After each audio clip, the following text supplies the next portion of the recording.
Group 2 test number 8 question number 46 interferons are. आप जानते हैं इंटरफेरॉन्स एंटी वायरल पार्टिकल्स होते हैं और वो एक टाइप का साइटोकाइन बैरियर होते हैं। तो हमें यहाँ आंसर क्या मिल गया बच्चों? Fourth, produced by virus infected cells and these are kind of cytokine barriers. Then है 47th, AIDS was first reported in its 1981। Dash genes are responsible for oncogenic transformation of cell. तो 48th question में हमसे पूछा गया कौन से gene oncogenic transformation यानी cancer causing है। आंसर है C onc first. 49th, what is true for the monoclonal antibodies. Monoclonal antibody का मतलब है आपके पास एक ही टाइप की एंटीबॉडीज का एक ग्रुप तैयार हुआ है, आपने बी लिम्फोसाइट को एक पर्टिकुलर एंटीजन के अगेंस्ट एक्साइट करा के ऐसा एक ग्रुप तैयार करवाया है। तो पहली स्टेटमेंट देखो, these antibodies are obtained from one parent and for one antigen. Then है 50th, short lived immunity acquired from mother to foetus across placenta और थ्रू मदर्स मिल्क। पहले तो यहाँ आप एक्स्ट्रा पॉइंट नोट करो, मदर में pregnancy के time पे मदर से फीटस तक जो जाती है वो आईजीजी जाती है, यानी IgG is the only antibody which can cross placenta. और जो मिल्क के थ्रू इन्फेंट को मिलती है वो होती है आईजीई। तो ये दो पैसिव इम्यूनिटी हैं जो मदर से फीटस को या इन्फेंट को मिलती हैं, और दीज आर बनी बनाई एंटीबॉडीज, प्री फॉर्म्ड एंटीबॉडीज। अगर आप किसी के अंदर एक्टिव इम्यूनिटी लाते हो, यानी आप एंटीजन के रेस्पेक्ट में उसकी बॉडी के अंदर मेमोरी सेल्स बनवाते हो और वो आप थ्रू आउट लाइफ एंटीबॉडी बनाता रहे, तो वो थ्रू आउट लाइफ वाली इम्यूनिटी जरूर होगी। बट पैसिव हमेशा कैसी होती है? शॉर्ट लिव्ड होती है। Enzyme used in ELISA are. Enzyme linked immunosorbent assay, ये एक टेक्निक है, इसमें हम कुछ एंजाइम्स यूज करते हैं, जिसमें यहां अवेलेबल एंजाइम है alkaline phosphatase.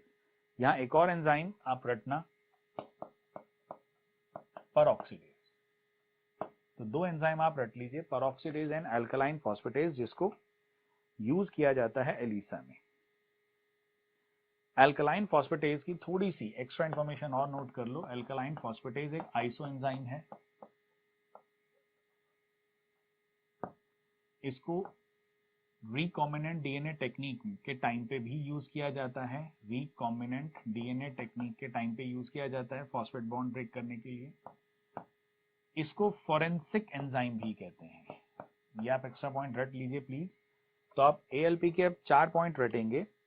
Alkaline phosphatase isoenzyme है, रिकॉम्बिनेंट डीएनए टेक्निक में यूज होता है, इसको एक फॉरेंसिक एंजाइम माना जाता है, और ये एलिसा में यूज होता है।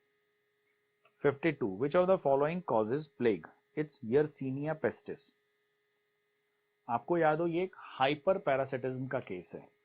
यर्सीनिया पेस्टिस पैरासाइट है रैट फ्लिया पे, और रैट फ्लिया पैरासाइट है रैट पे। तो parasite on parasite is called hyper parasite. Rat पे कौन पैरासाइट हुआ? रैट फ्लिया। रैट फ्लिया पे कौन पैरासाइट हुआ? Yersinia pestis. तो यर्सीनिया पेस्टिस किसका केस हो गया? हाइपर पैरासाइट का। 53rd, the interferons are antiviral proteins। 54, the period between blank years of age may be thought of the adolescent period, it's 12 to 18। 55, mark the incorrect statement for cancer, shows neoplasmic growth, malignant tumor shows metastasis, ये दोनों correct हैं। shows contact inhibition wrong, cancerous cells do not show contact inhibition, तो यहां पे answer third wrong हो गया। 56, life from other planets in the form of spore or seed is its theory of panspermia, जिसको हम cosmozoic theory भी कहते हैं। 57, mark the correct match, Mendel theory of pangenesis, ये तो डार्विन ने दी थी। Weismann theory of continuity of germplasm, ये करेक्ट है। Pasteur inheritance of acquired character, Hugo Davis, आगे दो गलत मैच है, तो करेक्ट मैच हमारा हो गया Weismann. 58, Darwin finches are an example of its adaptive radiation. Darwin finches common ancestor से इवॉल्व होके उसके आइलैंड पे स्प्रेड हुई है। तो ये एग्जाम्पल बनता है adaptive radiation and divergent evolution का। तो यहाँ पे आपके लिए बेटर आंसर हो गया adaptive radiation. The concept that population tends to increase geometrically while food supply increases arithmetically. It was put forward by Thomas Malthus. Darwin Thomas Malthus की इस थ्योरी से एसे ऑन पॉपुलेशन जो उन्होंने दिया था उससे बहुत इन्फ्लुएंस थे और उसी बेस पे उन्होंने अपनी थ्योरी को एक्सप्लेन किया था। 60th, homologous organs are those that show similarity in its origin. 61, the presence of gill slits in embryos of all vertebrates supports the theory of embryo के टाइम पे गिल स्लिट्स आना, यानी vertebrate में एक fish ऐसी है जो अपने पास गिल रिटेन रखती है, बाकियों में अगर एम्ब्रियोनिक लाइफ में गिल स्लिट्स के साइन आते हैं तो ये ontogeny, repeat phylogeny, biogenetic law यानी रिकैपिटुलेशन के फेवर में आती है। तो आंसर हो गया 4th। 62nd, which of the following is direct ancestor of Homo sapien? It's Homo erectus. 63rd, which of the following statement are correct? Australopithecus probably lived in East African grasslands. Neanderthal man is the direct ancestor of Homo sapien. Homo erectus had large brain around 900 cc. Cro-Magnon fossil has been found in Ethiopia. नहीं, इसमें आप notice करो दो statement सही हैं, A and C, Australopithecus वाली और होमो erectus वाली। बी सही नहीं है, अगर बी सही है तो फिर पीछे का आंसर गलत हो जाएगा। तो 62nd में हमने आंसर 3rd दिया था जिसमें हमने कहा था डायरेक्ट एंसेस्टर है Homo erectus. Then 64th, species occurring in different geographical area are called speciation. Speciation occurs in different geographical area are called allopatric speciation. 65th, the diversity in the type of beak of finches adapted to different feeding habits on Galapagos Islands as observed by Darwin provides an evidence origin of species by natural selection. कुछ के mind में आया होगा ये आपस में competition है। बच्चों मैंने आपको बताया था, ध्यान रखो, हर आइलैंड में एक डोमिनेटिंग टाइप ऑफ फूड पहुंचा था जिसको एक पर्टिकुलर बीक साइज वाली बर्ड ही खा सकती थी। मान लो वहां पे 2 बीक शेप वाले बर्ड्स पहुंची हैं, एक के लिए फूड अवेलेबल है, एक के लिए वो फूड अवेलेबल नहीं है, तो फिर कंपटीशन किस बात का? यहां तो नेचर बता रही है कि ये बीक ज्यादा सिलेक्ट होगी क्योंकि ये बीक साइज इस फूड को खा सकती है। तो origin of species by natural selection इसका बेटर आंसर होगा। 66, genetic drift operates only in, genetic drift operate होता है स्मॉल पॉपुलेशन साइज में और जेनेटिक ड्रिफ्ट को कहते हैं Sewall Wright effect. Phenomena of industrial melanism demonstrate its natural selection and it's an example of directional natural selection. Which of the following is closest relative of man? It's chimpanzee. हम अगर DNA के bending pattern करें, DNA को band किया जाता है, उसके bending pattern आते हैं जिससे क्रोमोसोम की होमोलॉजी चेक की जाती है। 3rd and 6th chromosome of human shows more or less similarity with 3rd and 6th of chimpanzee.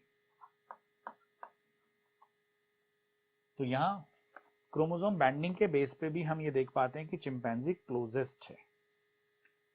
69, some bacteria are able to grow in streptomycin containing medium due to its natural selection. यानी अब आप यहाँ बात देखो, bacteria divide और redivide करके अपनी colony बना रहे हैं और आपने उस कॉलोनी को स्ट्रेप्टोमाइसिन वाले मीडियम में रख दिया, कुछ मर गए कुछ बच गए, तो क्या बोलोगे? ऑन द स्पॉट स्ट्रेप्टोमाइसिन ने म्यूटेशन करके कुछ बैक्टीरिया को रेजिस्टेंट बना दिया, या बाय चांस कुछ बैक्टीरिया के अंदर इनबिल्ट फीचर था रेजिस्टेंस का? ऑफ कोर्स इनबिल्ट फीचर था रेजिस्टेंस का। So nature is going to select those character जो नेचर में ऑर्गेनिज्म में विद एवोल्यूशन आ चुके हैं। So nature is picking the character जो उसमें है, it's natural selection. 70th, fastest way of evolution could be mutation, सबसे फास्ट है। Reptiles were dominating during It's in Mesozoic era. 72. Dash are considered ancestor of amphibians. It's lobe fin. 73rd. According to Oparin, which one of the following was not present in the primitive atmosphere of the earth? It's oxygen. 74th. At a particular locus, frequency of A allele, dominant allele है 0.6 and recessive allele है 0.4. What would be the frequency of heterozygotes in a random mating population at equilibrium? Okay.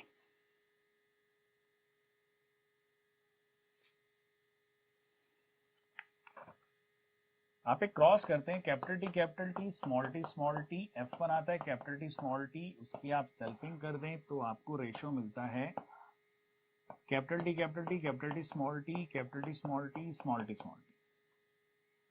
आप P plus Q whole square जब लेते हैं 1 तो वो होता है P square plus 2PQ plus Q square. Dominant allele को लिखते हैं P, रिसेसिव एलील को लिखते हैं Q। अगर उसके नंबर की बात करोगे तो P स्क्वायर, नंबर की बात करो तो Q स्क्वायर। अब आप नोटिस करो, dominant allele P and P, it's P square, ये रहा। Q and Q, it's Q square, ये है मेंशन। नाउ सी अबाउट हेटेरोजाइगोट, ये रहा, इट्स 2PQ। 2 इंटू A का कितना मेंशन है 0.6 and 0.4, so it would be 0.48, तो 2PQ की वजह से इसका आंसर क्या हो गया 0.48। Glucose six phosphodehydrogenase deficiency in associated with haemolysis of RBC. अगर ये एंजाइम डेफिसिट है तो आरबीसी की मेम्ब्रेन जल्दी रप्चर हो जाती है, और इसका एक एडवांटेज देखो, प्लाज्मोडियम की ग्रोथ नहीं हो पाती। यानी अब आपको एक स्टेटमेंट रटना है, the person suffering from glucose six phosphodehydrogenase deficiency malaria resistance show कर सकते हैं। मलेरिया के अगेंस्ट रेजिस्टेंस शो करने में कुछ कंडीशंस हैं। पहला, आरबीसी की सरफेस पे कुछ एंटीजेंस होते हैं, डफी एंटीजेंस, DUFFY। अगर आरबीसी की सरफेस पे डफी एंटीजन एब्सेंट है तो प्लाज्मोडियम उसमें ग्रो नहीं करता, एंटर ही नहीं हो पाता है, तो वहां पे मलेरिया नहीं होगा। जिसमें G6PD डेफिशिएंसी है, मतलब ग्लूकोज 6-फॉस्फोडीहाइड्रोजिनेज डेफिशिएंसी है, उसको भी मलेरिया होने के चांसेस कम है। और जो हेट्रोजाइगस फॉर्म होता है वो मलेरिया डोमिनेटिंग एरिया में बेटर सर्वाइव करता है। तो ये 3 कंडीशन होती हैं जहां पे आपको मलेरिया के अगेंस्ट एक एडवांटेज मिल जाता है। 76. Evolutionary history of an organism is known as its phylogeny. 77. When 2 species of different genealogy come to resemble each other as a result of adaptation। Simple है बच्चों, 2 डिफरेंट जीनोलॉजी मतलब 2 अलग ancestry और उनमें same character आ रहे हैं, it's convergent evolution. Dash were existing about 15 million years ago, it's Ramapithecus. NCERT की first statement human evolution में ड्राइपिथेकस एंड रामापिथेकस दोनों 15 मिलियन ईयर एगो कुछ मेंशन किया हुआ है। What is meant by the term Darwin fitness? its ability to survive and reproduce. Balancing selection promotes the mid values, means the heterozygotes. इसी को stabilizing natural selection भी कहते हैं, आपने इसको stabilizing के नाम से पढ़ा होगा। Oparin belongs to, it's Russia। F1 sterility called hybrid sterility। World population was around dash billion in 1900, it's 2 billion। Which of the following pair is homologous? Wings of bird and arm of man, wings of insect and wings of bird, ये नहीं हो सकता।